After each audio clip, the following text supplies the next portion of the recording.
What does it take to end cyber attacks? Cyber Reason can tell you exactly what it takes. It takes an army of battle-tested defenders on a mission. Defenders who fight the foes that operate under the cover of digital darkness. Defenders who think, move, and adapt faster than cyber attackers. Defenders with the technology and effortless automation to spot an attack forming on computers, mobile devices, servers, and the cloud, and alert you when it matters most. To end cyber attacks, it takes the brightest minds in global cyber intelligence working to deliver future-ready protection to guard your data wherever the fight moves. Cyber Reason is ready to win the battle with you and for you. In the fight to end cyber attacks, they are the defenders. Join us to reverse the adversary advantage with proactive protection against ever-evolving threats. Cyber Reason ends cyber attacks from endpoints to everywhere. Learn more at cyberreason.com/newabnormal. That's cybereason.com/newabnormal. Hi, I'm Molly Jongfast, and welcome to the Daily Beast, the new abnormal. I'm a left-wing pundit and an editor-at-large at the Daily Beast. We're here to have fun, sharp conversations with some of the smartest people in media, politics, and science that help make what's happening in the country and the world clearer. Our world has been turned upside down.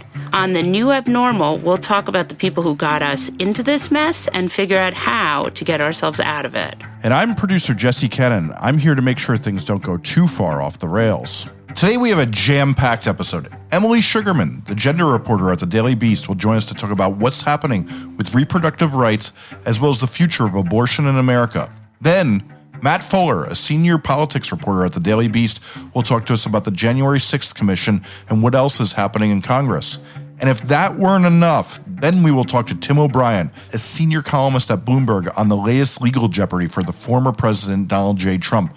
But first, returning to our program already, is humorist Andy Levy. Welcome back to the new abnormal, Andy Levy. Thank you. It's been too long. I mean, we're great. We're no greater Idaho.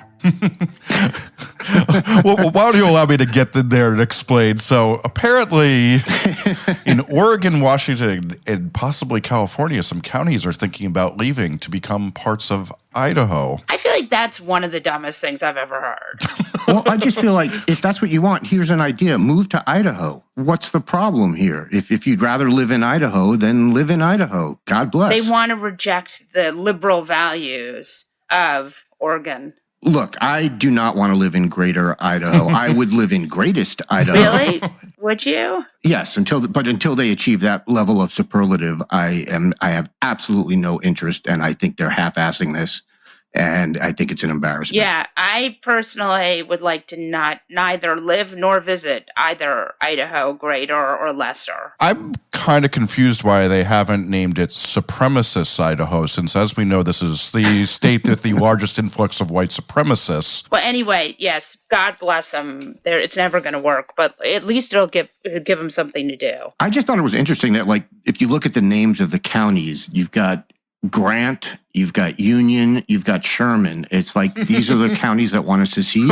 This doesn't make a lot of sense to me. Like, change the name of your fucking county before you do anything. Change them to, Lee and Stonewall and whatever. It does get to the point where American and especially Republicans are racist to cut they're cutting their nose off to spite their face. Like, there was this reporting from the Washington Post that said that Kevin McCarthy's district is actually a district where 90+% of children will get these child tax benefits, that it's actually a very poor district in California that desperately needs the bailout that they will get from the Biden rescue plan.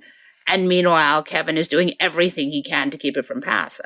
The problem here, Molly, is that you seem to have started from an assumption that Kevin McCarthy gives a shit about poor kids in his district. And that was your first and possibly fatal mistake. I mean, we're living in a world where Mike Pence's brother doesn't care that they want... I mean, do you have siblings, Andy? I do. I have a sister. Yeah, I mean, don't you think she'd vote against she'd want an investigation if a bunch of people were chanting that they wanted to hang you? Unless she were one of the people chanting, then I would like to think so, yeah. But look, Mike Pence himself, has he said a word about this? I have not seen a word from Mike Pence about this. So if he doesn't care, why should his brother care? I mean, I feel like those heritage paychecks come with like an NDA, right? Like you cash a heritage paycheck, you're not allowed to complain about your constituents wanting to hang you. I think it's an NPA. It's a non-principled agreement. No. I have to tell you, when I used to go to CPAC before it became clear that I could never go there again, they used to have these ads for the Heritage Foundation. And they were like the most amazing ads you've ever seen. From these ads, you would think they were like the gas company ads. They were like environment, cleaner. Right. People better support heritage today. And you're like, actually, you guys are just like, so it's pretty bad. So what do we think about the fact that there will be no January 6th commission through bipartisan support? They need 10 Republicans who aren't completely insane, and there's like 2. Yeah, 35, Republican House members did the bare minimum of putting county over party. And like the sad thing is that I think that's 10 to 20 more than I expected. Yeah, well, the Problem Solver Caucus, they came in. They saw a problem. They didn't solve it, but they thought about it. I just love this whole notion now that you hear from like Kevin McCarthy and John Thune and people like that, we don't want to relitigate the 2020 election. Well, I mean, first of all, we wouldn't need to relitigate it if y'all hadn't litigated it in the first place. So like that's kind of on you. But yeah, I agree with them that an investigation into an ignorant mob storming the Capitol will have to involve the fact that they did it because they believed a bunch of lies from Republican office holders and their hacky, unprincipled cronies in the conservative media. I agree. That sucks. I would much rather the investigation be that, a mob stormed the Capitol because they were pissed off that baseball is still doing that stupid runner starts on second base in extra innings thing. But that's not where we are. We're in a world where they did it for the reasons they did it. Reaping, sowing. Like, it's like, a cigarette lighter is not going to vote for an arson investigation. Right. Yeah. So exactly. like this is the same thing. It's no different. But I do think the idea that they're not going to relitigate the 2020 election, it's being relitigated right now Of with course. the cyber ninjas in Arizona. Like, it is still happening. Like, they are recounting this fucking election. And Donald Trump and some QAnon people believe that this will overturn the election and Trump will be president if he's not already, which, there are Republicans like Lynn Wood who believe that Trump is actually president right now. Yeah, and look, who's to say that he's wrong? Right, exactly. A president generally sits in a gaudy, disgusting hotel and fires In off, Palm Beach. fires off little missives to his crappy little social media site. And that to me is what a president's function is. So who is to say? And also showing people where the omelet station is. Right, exactly.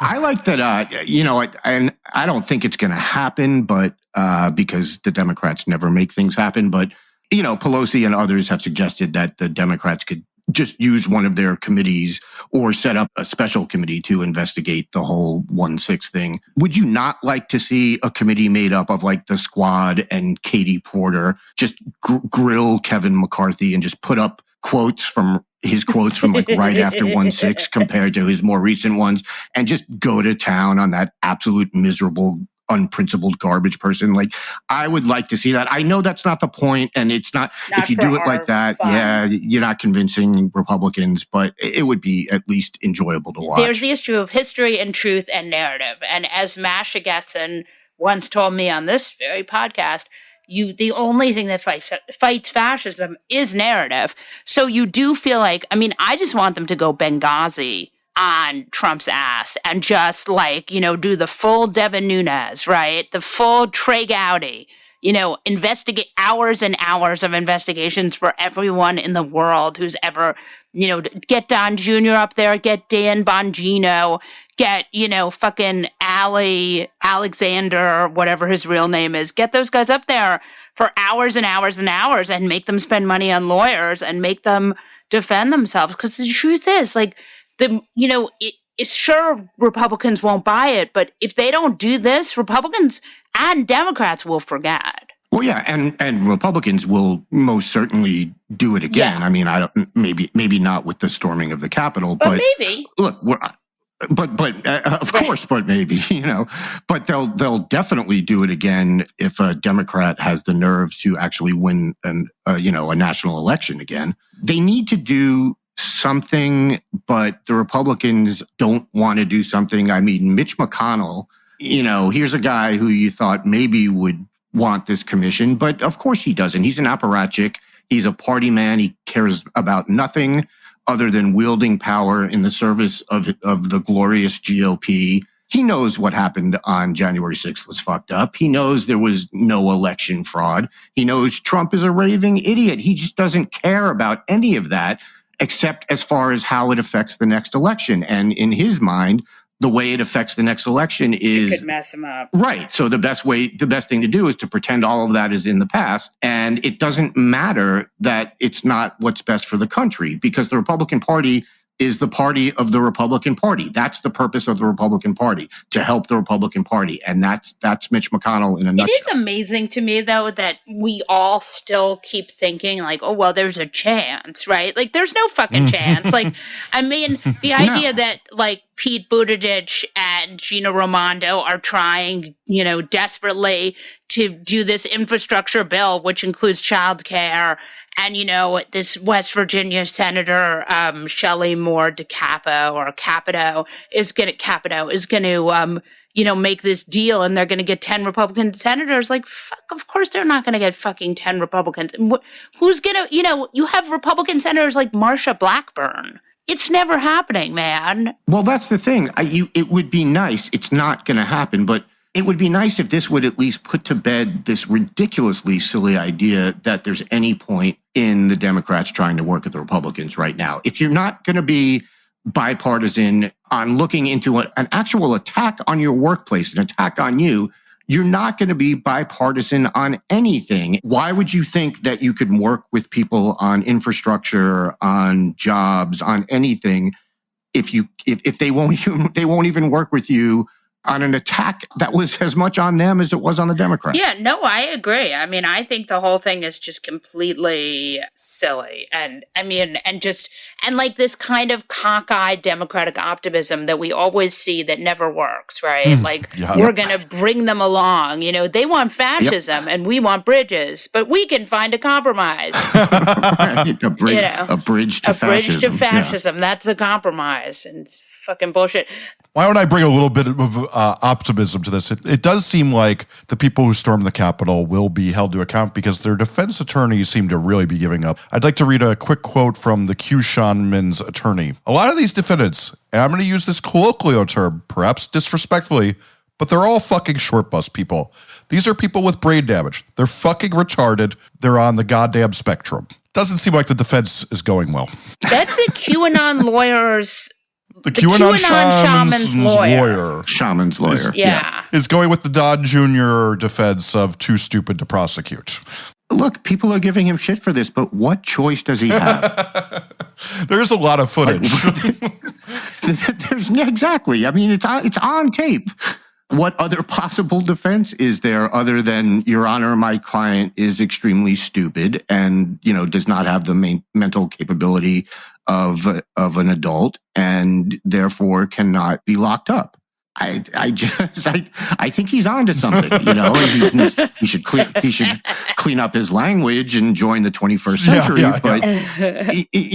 But beyond that, I think, I think he's sort of, it's the old rock and the hard place thing. Like, what else was he going to say? Also, I would never hire him. Yes. It's not exactly bolstering his resume with that defense. No. So speaking of other not very right people, one Andrew Giuliani, son of Rudolph Giuliani, is running for New York governor to be the 3 of our governor. How do we feel? I think I tweeted this like a week or two ago. Like, of all the miserable fail sons that we've had to deal with over the past bunch of years, and there are so many of them, Andrew Giuliani is the most pointless. Like, there is literally no reason for him to exist in the public consciousness. Nobody should know who he is. He has done absolutely nothing with his life. His greatest achievement in life is failing to make it to the tour as a pro golfer. Right. That's his greatest and achievement in life. suing the Duke golf team. Right. For throwing him off the team after he threw an apple at a teammate and did some other stuff. His only quote unquote real job was paid for by taxpayer dollars because Trump gave him a fake title so they could be golf buddies. Yes. Every meal this dude eats is a waste of food that could be going to someone who deserves it more. He annoys me so much, but it mostly annoys me that I have to remember that he exists. And there is no way this guy has a single real friend, and he probably has that in common with our current governor. Yeah, I was going to say. Well done. Yeah. Well, that's the other thing. Between him and Cuomo, it's such a bad time for people named Andy, and I do not appreciate it. Yeah, you're going to have to change your name. I don't want to be ashamed. I'm glad I go by Andy and not Andrew because both of them do the Andrew thing. But still, it's so, just sort of defeating. And I like hours with my therapist over this because I'm stuck with the same name as these two chuds. Yeah, he makes me ashamed to be a redhead. But one of the things I enjoy about him is that Andrew Giuliani says he's spent part of 5 decades in politics, despite being only 35 years old. Can I partially defend him on that? How? Sure. Why? It's because he said part of 5 decades. So if this assumes you take him at his word that at 3 years old, he was in politics. So if you start from the late 80s, so you have part of the 80s, the 90s, the aughts, the teens, and now the 20s. That's 5 decades. So he is claiming that he has been in politics, not for 50 years, but for parts of 5 decades. So if you really want to get technical, that's what he's saying. So I will partially, of course, again, you have to buy into this insane notion that at 3 years old, he was in politics. That's how I'm defending him on this, if you can call it a defense. It's the dumbest thing I've ever heard. I mean, I've heard a lot of dumb stuff. But it means that, I don't know, as someone who has my own, famous parent, though not as famous as Rudy Giuliani, thank God, I would never say that I have been writing books since 1973, which was when her famous book was published, because that I was -5. My parents did not have Rudy Giuliani's book on their bookshelf when I was a kid. Yeah, but I wonder, I'm just talking about the topography of this race for a minute. So we have Andrew Giuliani, and then we have this sort of real fake candidate on the Republican side, which is Lee Zeldin, who is one of the dumbest congressmen, but is also very good friends with Don Jr., a real selling point. So I'm curious to know who wins this totally wasted, pointless Republican nomination, which will never win. Yeah, it'd be a real shame if there was a falling out. That would really suck. And also, Rudy is in real legal trouble. Yeah. No, of course. Sweetens the pot. Look, again, I just, the fact that we've even talked about Andrew Giuliani for however long we've talked about him, if it was 8 minutes, it was 8 minutes more than he deserves to be talked about by anybody on planet Earth, or if you're into the UFO stuff that's been coming out lately, then any other planet as well. If aliens came here and ran across Andrew Giuliani, that's why they left. I'll take that as a hint to change the subject.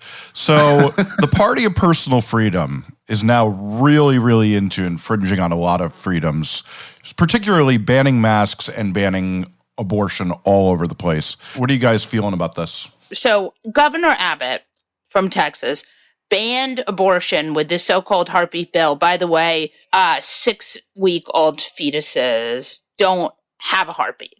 So already, and if you know the origins of this bill, which I happen to because I've written about it, it's the dumbest, worst reactionary activist in the Ohio State House, which is already the dregs of Republican fuckery, put together a heartbeat bill, which was basically set up to completely destroy women's reproductive freedom. So he signs the heartbeat bill. Again, no heartbeats because there's it's 2 weeks past your missed period. I mean, it's insane.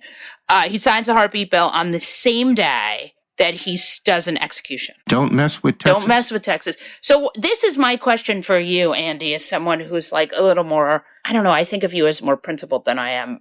It's not a compliment per se. No, okay. What do you think about the possibility of a Matthew McConaughey? What if he's the only Democrat that could win? I don't know. I have absolutely no idea what kind of governor he would make, and it seems absurd to me. He can't be worse than Abbott. The point is that, yes, that's where we're at, and we agree on that.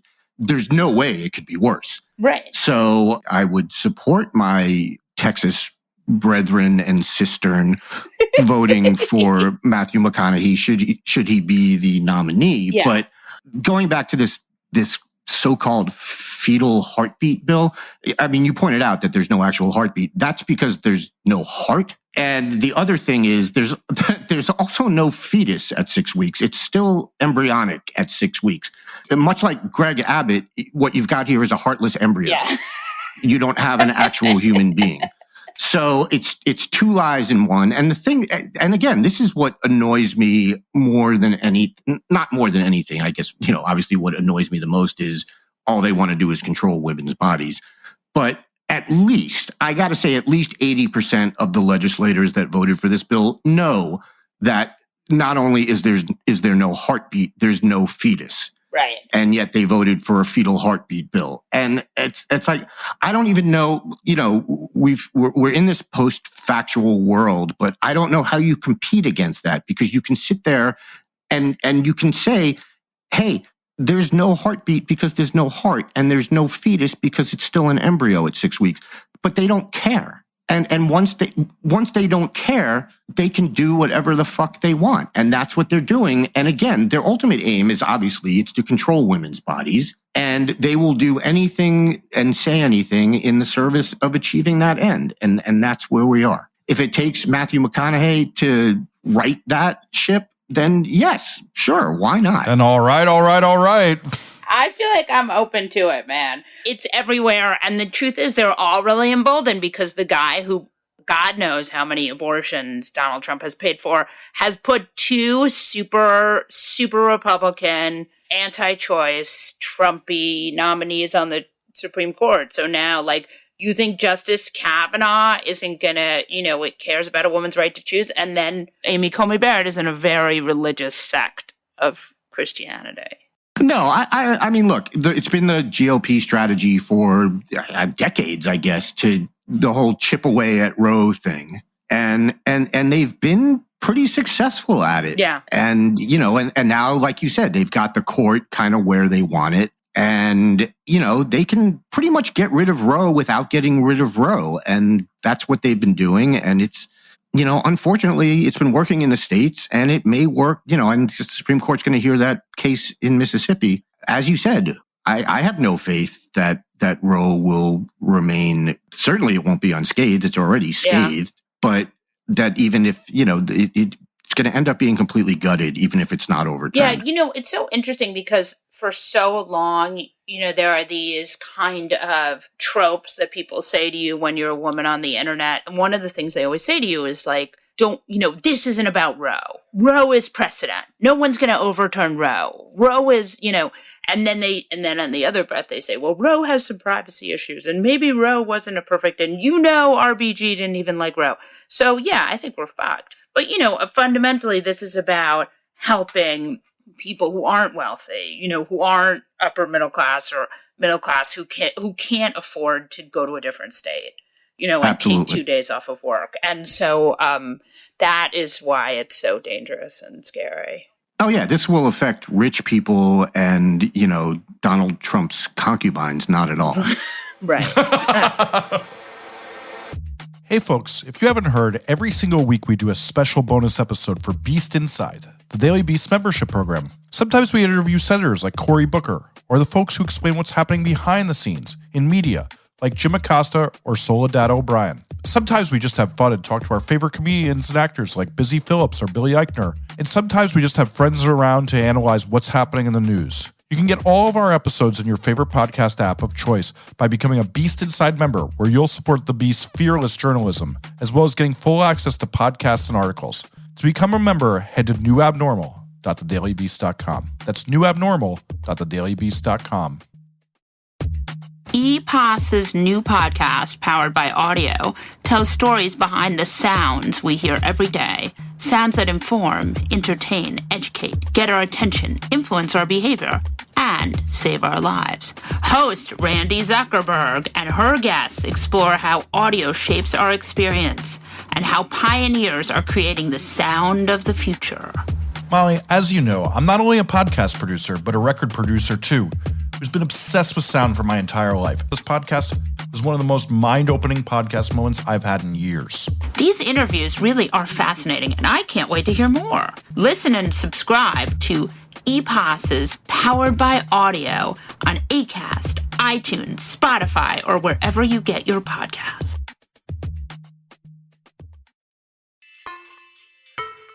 Matt Fuller is a senior politics reporter at the Daily Beast. Welcome back to the new abnormal, Matt Fuller. Hey, how are you guys? We're so excited because what the fuck is happening over there in Congress? That's a daily question I ask myself. I mean, it seems even more fucking upsetting than usual. I was there on January 6th. All these members of Congress were there as well, or most of them. So it is kind of incredible to see people just want to sweep this under the rug in fealty to Trump. Mike Pence's brother, Greg, voted against a commission. They were chanting, "Hang Mike Pence." The best part is I really think that Mike Pence would vote against this commission. Yeah, I think so too. Yeah. All right. So from the Republican perspective, I guess there's nothing really good that's going to come out of this for them and their party. This is a fact-finding mission, an independent bipartisan commission. Yeah, they don't like those. That will raise the profile of January 6th and will come to probably some pretty damning conclusions about Republicans. And, you know, there's also the point that Kevin McCarthy was in touch with Donald Trump on January 6th and could be subpoenaed, and that could just be all awkward and terrible and bad things for Republicans. Yeah, we'd hate that. We hate that. On the larger point, though, like in the, you know, the sense of duty to your country and to the institution of Congress, there is no good reason not to have an independent bipartisan commission that examines this attack on the Capitol. There's not a good reason. And Republicans are hiding behind this idea that the commission is slanted in some way or unbalanced, and that's just like ridiculous. Right, I was going to say. You mean like Benghazi? Right. By the way, we still might end up with something like that, a select committee. But, you know, that was not the point of this. The point of this was to have like something with real credibility, like the 9/11 Commission, to not make this about normal politics and just go after the facts and try to figure out how we prevent these things in the future, what happened. And like part of this is having some responsibility for people who deserve some responsibility. That is not where Republicans are at right now. Or ever. But it's sad. I mean, you know, we could focus on the 35 Republicans yesterday who voted with Democrats, and that's significant. And like that's one of the bigger like defections I've seen in the last decade. But we could also focus on the 175 Republicans who voted with their leaders, who voted just to obfuscate and hide and never do anything. I mean, really, there isn't a good reason to vote against this commission. It's a 5-5 commission. It's independent. Republicans have tried to have really strained to come up with reasons why this is an unfair commission, but nothing really stands up to any scrutiny here. It's a very fair thing that's modeled quite literally right after the 9/11 Commission. And I'd add that there was a bill in January that would have done this, and it had over 30 Republican co-sponsors, and not just people who, you know, like the Adam Kinzingers of the world, but like Jim Banks. Okay, he's the leader of the Republican Study Committee. I mean, these people who wanted facts, wanted to look at this, knew this was the right thing to do. And then as soon as Donald Trump and Kevin McCarthy and Mitch McConnell got involved and said, oh, no, we don't want to do that, it became the sort of the Republican position that we can't look at January 6th. So this is like a victory for the Problem Solvers Caucus in a certain way, isn't it? Well, we still haven't solved any problems. Right, it's true. They're not really, but at least they did. I mean, it's more than we've ever seen in this. For sure. I think that this is one of those instances where they got it right, and you see the utility of something like a sort of middle moderate caucus with Democrats and Republicans, where if you're a moderate, there's no real good reason. There's just no defensible reason for opposing an independent bipartisan commission on a deadly attack on the Capitol, on the cradle of our democracy. There's just no good reason for it. Yeah, it seems nuts. Credit to them for standing up and by and large, voting with Democrats and saying, drawing the line here. At the end of this, it still has to pass the Senate. If you don't have 10 votes there... Can you think of 10 sane Republican senators? It gets really difficult, and it gets really difficult once you start saying, well you know that Susan Collins is already a no. If Collins is a no, who else is a no? And Richard Burr is a no, Richard too, Burr, right. So, there's a lot of folks who it's very difficult, and if McConnell's outright opposing it, I mean, there was definitely a world in which McConnell just kind of stands on the sidelines, which he was doing on Tuesday, and I'm undecided, and let's push the pause button. And frankly, him pushing the pause button and then getting 35 Republican votes in the House, I think could have translated to 60 votes in the Senate if he just sort of said, I'm undecided. But him coming out against it, pretty forcefully coming out against it, actually, reversing himself in less than 24 hours because Donald Trump said so, it seems. Look, even Mitch McConnell, who was clearly outraged on January 6th, had a pretty nice little speech, right? Nice little resistance speech on the Senate floor that day. Had a nice little resistance speech right after voting to acquit Donald Trump of impeachment. He's not satisfied. He's pretty pissed off with Donald Trump. He doesn't want to lose the base. He doesn't want to lose the base. And that's the difficulty for Republicans is, and this is the other point I'd actually say is, I don't think Republicans, by and large, have figured out how to talk about January 6th. They're all over the place on this. It's either total fantasy of, these are tourists and this is not a violent attack. Tourists who you regularly barricade your doors from. Right. It's a normal day for Andrew Clyde. any given Wednesday. The other tact seems to be just completely ignore it. I had a really smart senior GOP aide say to me, Republicans go home and no one's talking to them about this. No one's asking them about January 6th. Republican voters just want to sort of ignore it as well. It's not a very pleasant situation for them because I think it was really like the cows coming home on this. It was, the reaping and sowing tweet. You ever seen that? Oh no, the sowing sucks part. It's the comeuppance and having to deal with those ramifications and just the natural conclusion of your position for 4 or 5 years and who Donald Trump is, that's very uncomfortable. And, Republican voters by and large, just let's just sweep that under the rug. Let's ignore it.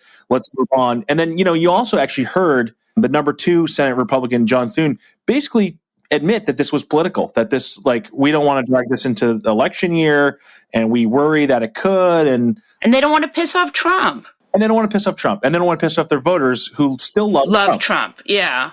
I was reading a certain newsletter today, and they were making a lot of excuses for McCarthy and how McCarthy was saying, wow, we didn't really whip it, but they did actually whip it. This is actually bad for McCarthy, though. Yeah, it's certainly not a good day for Kevin McCarthy. I mean, they can hide behind a few different things. Just to spell out a little bit more what Punchbowl said. Basically, it was John Katko was off on his own, and which he wasn't, and he was in close communication. He's made that clear to the conference that he was updating McCarthy. McCarthy basically got everything he wanted. The only thing he didn't get was this sort of insane demand that you'd expand the scope of a January 6th commission, right? To all sorts of dates that aren't January 6th, right? And all sorts of incidents, Antifa, and protests over the summer, and just political violence writ large, and that idea, it's really just avoiding accountability in any way. It's just a textbook obfuscation, both sides and ism. That's all he wanted. And it's a ridiculous demand that he knows Democrats were never going to come to. Which is why he did it. Which is why he made that demand, right. He can hide behind the fact that, this isn't a good deal for Republicans, or I never gave my sign off, or whatever. But the fact is, Democrats did bend over backwards to get Republicans to this point. It's a very fair deal. It's a 5-5 committee.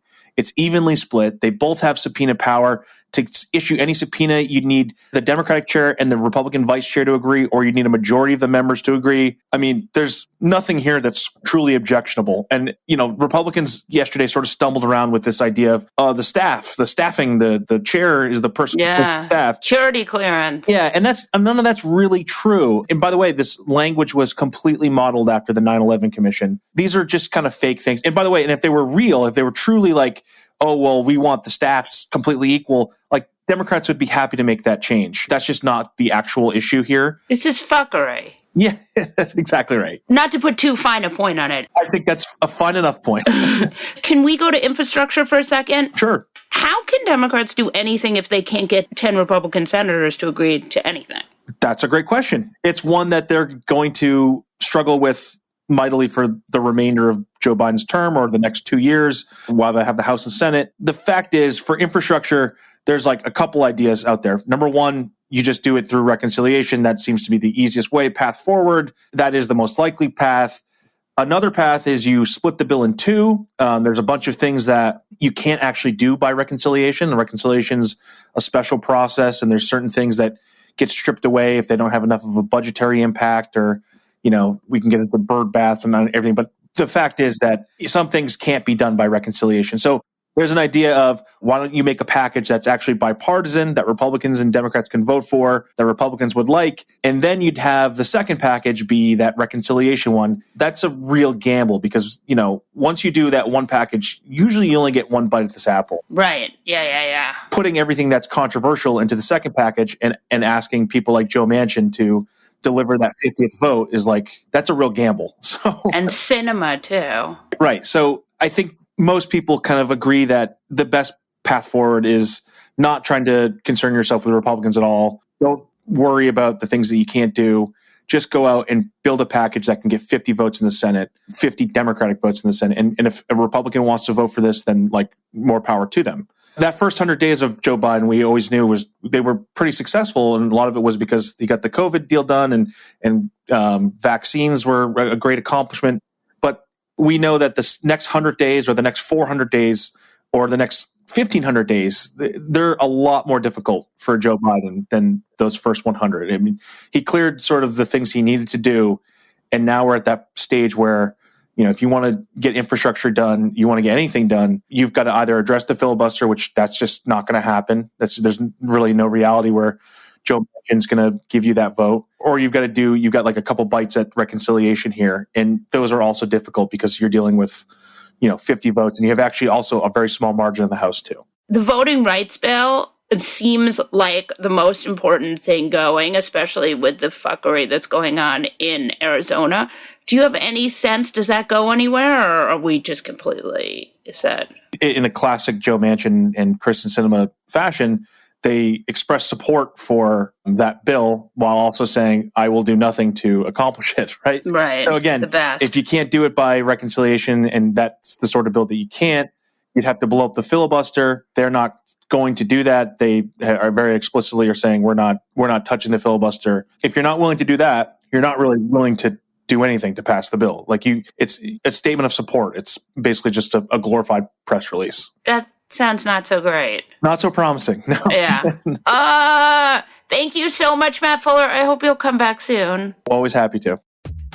What's crazier than QAnon? More outlandish than Pizzagate? And scarier than a Mexican getaway with Ted Cruz? The answer is what the American right wing has planned next. Be one of the first to listen to Fever Dreams, the new podcast from the Daily Beast tracking the conspiracy slingers, orange acolytes, and straight-up grifters pushing to retake power. Every Wednesday, hosts Swin Subasang and Will Summer check in on the movement of the radical right. Head to thedailybeast.com/podcasts or your favorite podcast player to catch the first episode and get subscribed. That's Fever Dreams, which you can subscribe to wherever you get your podcasts.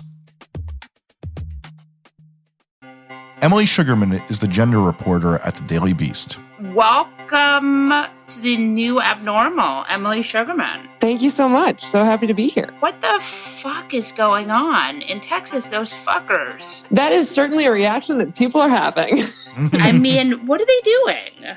So the Texas law is fuckery. It is kind of a new flavor of the 6-week so-called heartbeat abortion bans that we've been seeing for years now, that these state legislators are trying to kind of sneak in, even though they're blatantly unconstitutional, you know? Yeah. You can't have a pre-viability abortion ban under Roe. Right. And also blastocysts don't have heartbeat because they don't have hearts. Exactly. The whole term heartbeat abortion ban is something that was created by the right in order to kind of like drum up emotional support. They have said it's essentially a marketing tool, but you're at 6 weeks, it's an embryo. This doesn't even have a heartbeat. So it's a total misnomer to call it a heartbeat abortion ban. But essentially the courts have recognized that banning abortion at 6 weeks and trying to criminalize a provider who does that is blatantly unconstitutional. So Texas got creative, and they one time they've ever got creative. But yes, continue. They decided, they put on their thinking caps and they said, well, what we're going to do is we're not going to have the state enforce this ban. We're going to open it up to private citizens. So, if you provide an abortion after 6 weeks, or drive someone to their appointment after 6 weeks, or you work at the abortion clinic where one was provided, you're not going to get arrested for that or charged, but literally anyone in the state can sue you for it. Wait, literally what? anyone. Yeah. They can sue you for having an abortion? They cannot sue the person who had the abortion, but they can sue literally anybody else connected to it. Right. For a minimum of $10,000. And so this is just kind of like a sneaky way to get around the court challenges that have just completely shot down the other 6-week bans that a handful of other states have tried to enact, because that's costing them a lot of money in legal fees, Right. People are starting to see it's a little pointless and wasting a lot of taxpayer money. So Texas is getting creative. So this is the new version of when they were trying to say that you had to have an emergency room access, or that the abortion clinic had to have certain dimensions and exits. This is the new generation of that. Yeah, there's kind of like 2 tracks that you can take for restricting access to abortion. You can just outright ban it at a certain period, which is what this law would do. And then there's something we call trap laws, or targeted regulations on abortion providers. And that's things like requiring you to have, be an ambulatory surgical center, or, requiring you to have admitting privileges at local hospitals, things that are totally unnecessary from a health and medical perspective, but that just make it harder to be an abortion provider and have the effect of shutting down clinics. And what's the goal? I mean, the end goal here, as literally people who introduced this bill in the Texas legislature have said, is to end abortion. Jesus. But ultimately, they want to kick it up to the Supreme Court because they know that the Supreme Court is now the handmaid's tale. Right. So this Texas law is actually kind of interesting, because I think Texas lawmakers knew that there have been a bunch of other states got on this train faster and decided to introduce their 6-week bans before Texas did. Those ones will probably go to the Supreme Court before Texas's law does. This, from the legal experts that I've talked to, they're actually trying to avoid court challenges. They want this to actually take effect. And they want to, on September 1st, when this law takes effect, actually be able to have people filing lawsuits. So, yeah, there already is, which we can talk about too, there already is a challenge to Roe v. Wade that's going to be heard by the Supreme Court in Mississippi. But when does that get heard? Yeah, so Mississippi, and you'll probably have to fact check me on this, but I believe that case will be heard earliest in October. Yeah, I think. So that's another abortion ban, like a gestational limit, saying that, okay, at 15 weeks of pregnancy and above, you cannot have an abortion. And once again, that's blatantly unconstitutional. That's pre-viability. That's before a fetus could survive on its own, which under Roe, you can't do. You can't ban abortion that early. And so a normal Supreme Court would say, okay, this is, a blatant contradiction of how we've ruled before. So they would take that challenge to the law, kick it back to the state courts and say, you know what to do. But this very conservative Supreme Court has actually decided to take it up, which is an indication that maybe they're interested in changing the rules around when you can start banning abortion, which would be a direct threat to Roe, because if you open it up to, bans at 15 weeks, what's to say you can't do it at 6 weeks? What's to say you can't ban it altogether? Right. And that's ultimately the goal. That is what these, a lot of these legislators have said is their goal. Yeah. So Mississippi will be the case that gets kicked up to the Supreme Court before Texas. Yes. The Supreme Court has already said, we're going to hear this. And so that is definitely going to be heard by the Supreme Court. And that is what has people really, really nervous right now. Yeah. For good reason. Oh, what a nightmare. And so do you see other states going the way of Texas and trying this? I think it's going to depend on if the Texas ban gets challenged, which I believe several different groups are planning to do. They're planning to challenge it legally. So I think it kind of depends on what happens there. We'll see if the other states decide that this is a good idea or not. So you've been reporting on at-home abortion and some of the startups doing this. Could you tell us about what these startups are doing and how this is going to be the new frontier of this? Yeah, what a lot of clinics have started doing as well is providing abortion pills by mail. So abortion pills is a 2-step regimen of 2 different drugs that is 98% effective in terminating a pregnancy before 10 weeks and is safer than Viagra, safer than penicillin. There is just extremely low history of complications with this drug. And so the idea is that if it's before 10 weeks in your pregnancy, there's really no need for you to come into a clinic and just take this very safe pill and have, a provider just sit there and watch you take a pill. Why not just do what we do for so many other drugs, which is hop on a Zoom call with your provider, talk to them for a while, go through your medical history, and then just have them ship you the pills so you can take it in the comfort of your own home. And so that's what these startups and increasingly a lot of clinics are doing. What do we see happening with the states with this? Like, I can imagine they're gnawing at the bit to get this banned, or is this a federal thing because it's the FDA? How does that work? Yeah, there's kind of 2 components to this. So right now, it's super restricted federally. There's this thing called the REMS on mifepristone, which basically stops it from being distributed via telemedicine, and it restricts its distribution in a lot of other kind of pointless ways. That's been suspended by the FDA during the pandemic. So that's why all of these startups and all these clinics can mail these pills right now, is because the FDA has recognized, hey, maybe requiring people to come into a doctor's office when they don't have to during a pandemic is a bad idea. So after a lot of legal back and forth, they've suspended it for the duration of the public health emergency. And they are actually going to, in this year, probably ending in November, they're going to review the restrictions entirely.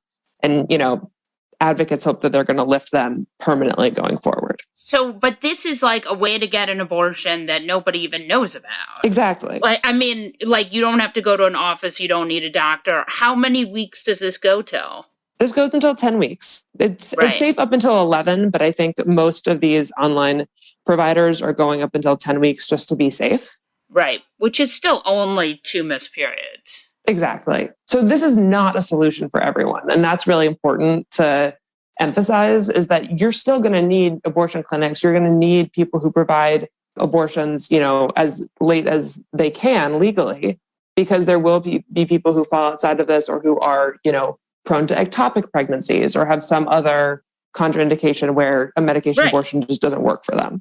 Well, and I mean, the situation that I was in with my first kid, where we didn't know if he was going to have this Canavan's disease, where he was going to, die after birth. And we had to, and that would have been a 2nd trimester abortion. I mean, the whole idea is basically it's a power thing, but it's so fucking upsetting to me. Well, we appreciate you doing this. This is really important to keep watching. And thank you. And I hope you'll come back. Of course, I'd love to. Anytime.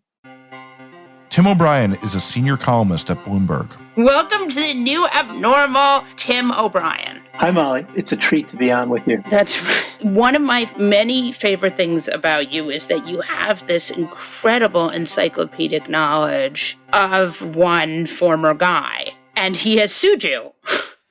All is true, I guess. I don't know if it's encyclopedic. I first got exposed to Trump.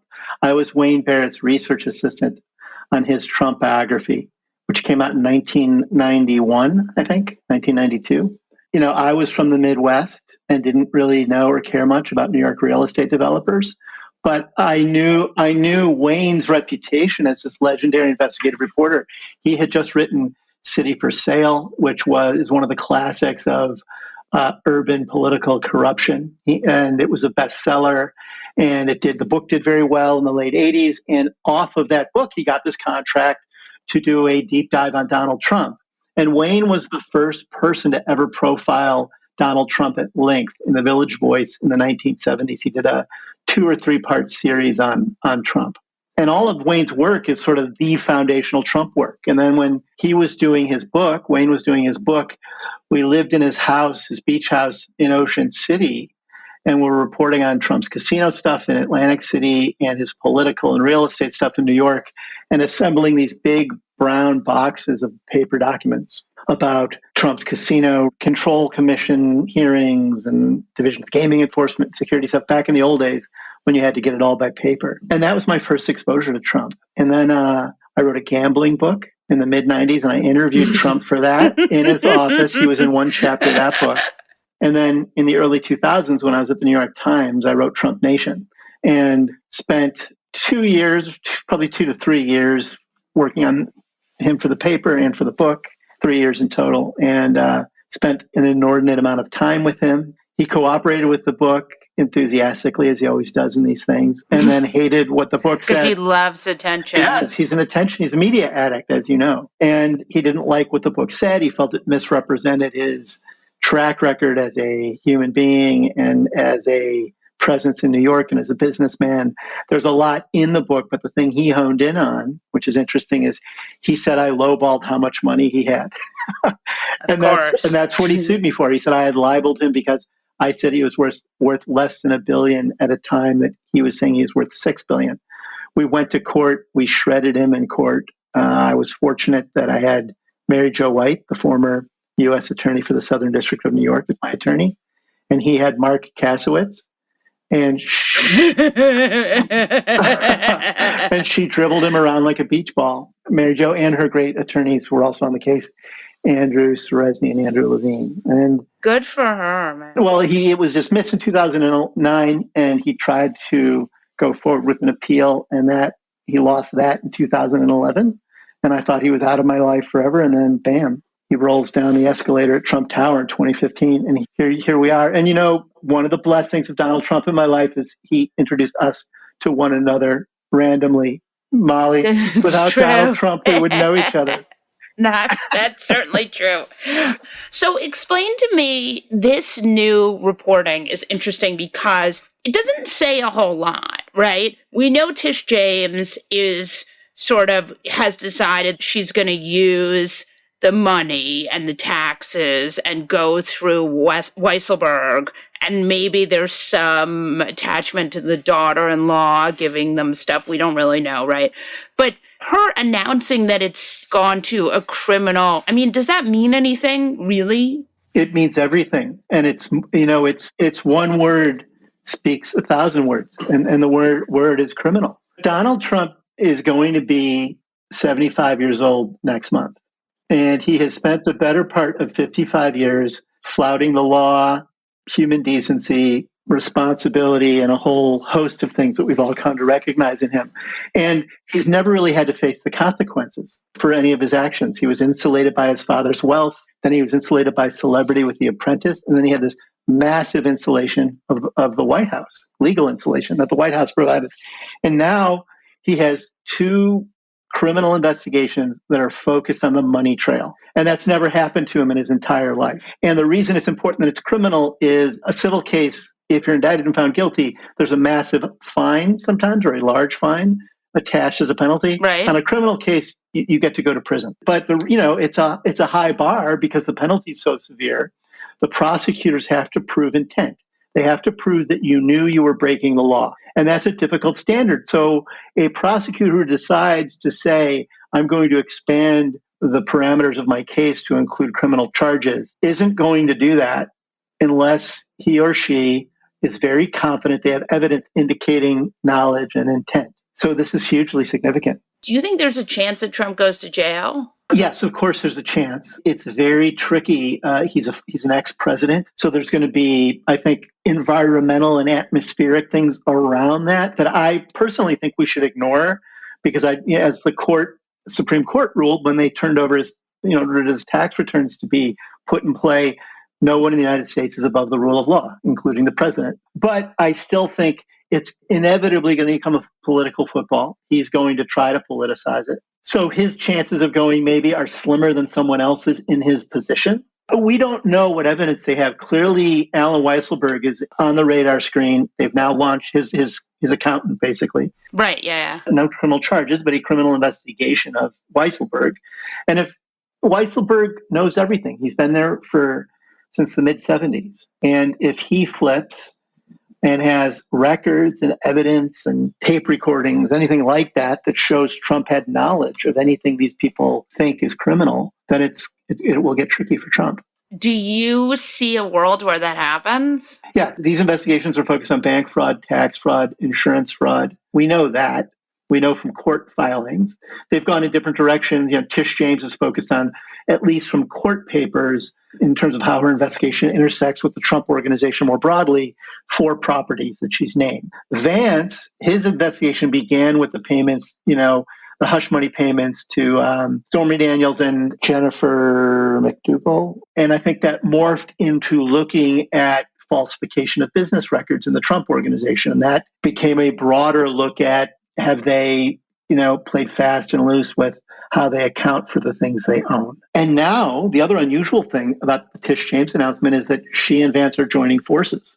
And that's really unusual, for these prosecutors to do that. And it suggests that each of them has something special that the other doesn't have, that they think is worth partnering up over rather than squabbling. Do you see a world where the kids go to jail? I mean, I feel like the kids are sort of more low-hanging fruit in a way. Well, I don't know. I mean, I do think ultimately Vance and James will be guided by what the law tells them they can and can't do in these situations. Eric Trump has been deposed and put on this show of bravado around that he wouldn't sit for a deposition before the election, as if that was his choice. That was last year. Right. And a New York state judge said, I'm sorry, Sonny, but you have to sit for this. And so he did. Right. And that pertained to what he knew about the valuation of Seven Springs, this estate they have in Westchester County. And that's one of the things that Tish James is looking at. So she sees, Eric as someone with knowledge of the problems she's looking into. So that makes him vulnerable. Does it make him culpable? I don't know. Right. The other interesting thing, Molly, is that, like Weisselberg now has lawyered up. He's gotten his own lawyer. And there's going to be this calculation going around among all these folks inside the Trump organization, which is neither organized nor a big business. The Trump organization always struck me as an oxymoron. They're all going to start to have to figure out, is it worth it to continue to throw our lot in with Donald, or to find our own lawyers and protect ourselves? Because he spent decades giving his children and his business associates money to retain their loyalty, but a prison term is a pretty ugly outcome, and money doesn't really keep people from avoiding that. So you could see loyalty start to fray. Michael Cohen did go to jail.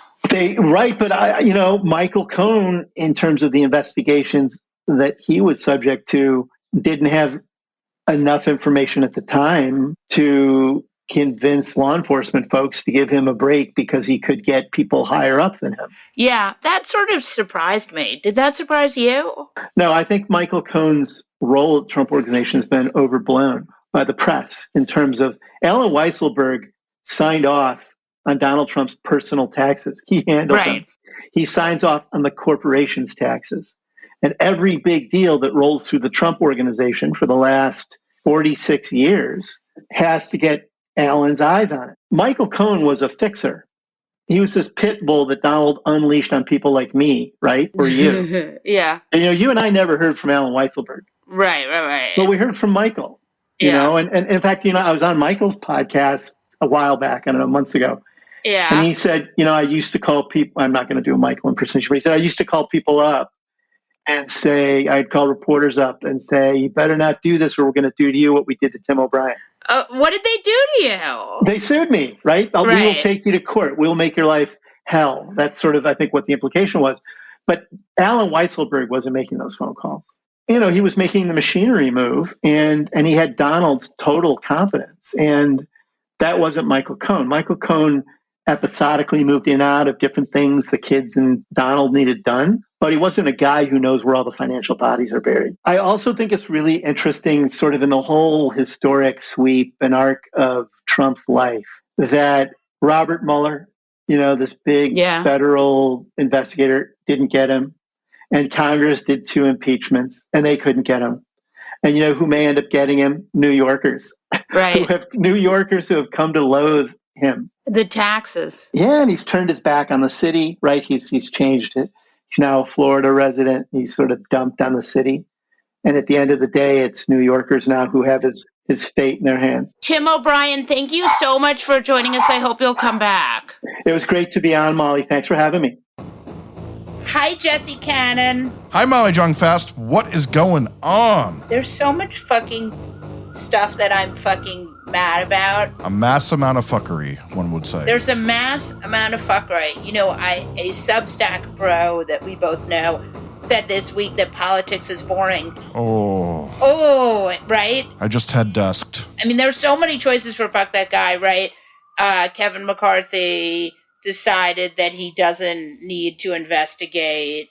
Mike Pence's brother doesn't care who wants to hang him. I mean, it's just a cornucopia of fuckery. But today's fuck that guy is someone who I think I've caught his eye. You've been waging a long campaign to make people know about one Louis Gohmert. Louis Gohmert from Texas's 1st District. You will remember that we did have Hank for Texas on this podcast as we valiantly tried to dislodge him. His opponent that we just loved so much. But Texas's 1st District is an R plus 7,082. Yes. And not an easy lift for any Democrat. And today, Louis Gohmert gave a floor speech bafflingly. Well, we'll just let you listen to the tape.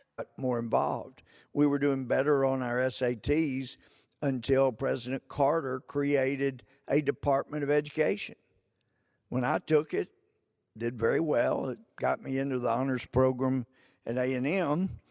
And I'm sure that shocks people that think I'm the dumbest guy in Congress. But Molly, I have to say, David Bowie once said it's not about who does it first, but it's who popularizes an idea. And you have popularized the idea that he is the dumbest man in Congress. It's like he's coming for you. Yeah, I'm proud. I'm quite proud. So, Louis Gohmert, fuck you.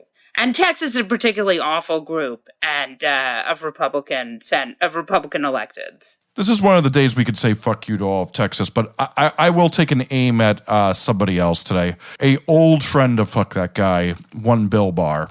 Charles Pierce of Esquire has a piece out this week where he talks about how in the final days of bedlam in the Trump administration, Bill Barr was tasked the DOJ to find out the names of people who were mocking Rep. Devin Nunes on the electric Twitter machine. The DOJ issued a subpoena to Twitter to flush this miscreants into the open. Now, for those not initiated, what we're saying here is the Justice Department took the fucking time to try to find out who was running a Twitter account called Devin Nunes Cow. I'm so impressed that the Bill Barr Justice Department spent its time trying to figure out who was coming after Devin Nunes. It reminds me of one of my favorite questions, which we no longer ask Congress people because they just don't respond to it in a way I had hoped. But what broke Devin Nunes' brain? And we know it was Twitter. And you know what I'll say I'm grateful for? Is that these people's brains were so broken that they couldn't use their fuckery and their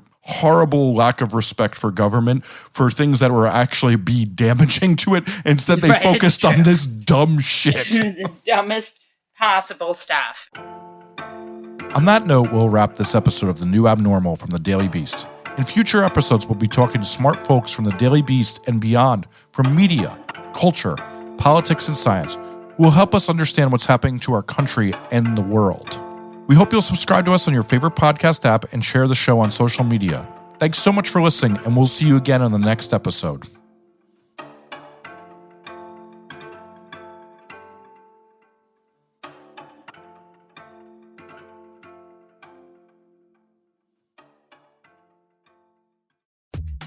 What does it take to end cyber attacks? Cyber Reason can tell you exactly what it takes. It takes an army of battle-tested defenders on a mission. Defenders who fight the foes that operate under the cover of digital darkness. Defenders who think, move, and adapt faster than cyber attackers.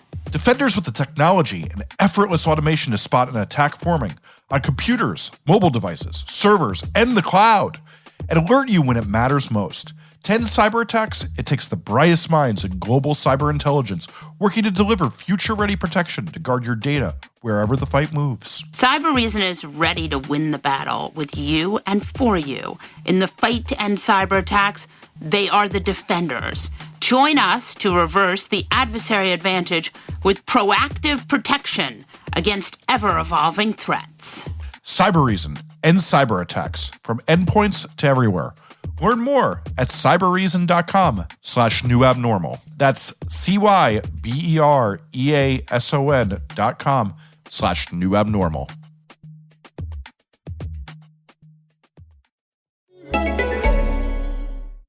It's no secret the podcast industry is booming. But how do Black creators ensure they're seen, heard, and hired?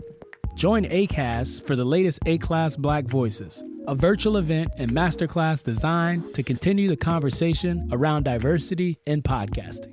Speakers include Brittany Luce, journalist and former co-host of The Nod, DeRay McKesson, co-host of Pod Save the People, Yolanda Sanguini, NPR's senior programming director, and many more. It's going down Thursday, June 3rd at 1 p.m. Eastern, 10 a.m. Pacific. Oh, and did we mention that it's free to attend? Head over to our website, bit.ly/aclassblackvoices. That's bit.ly/ACLASS Black Voices, all one word, to register now.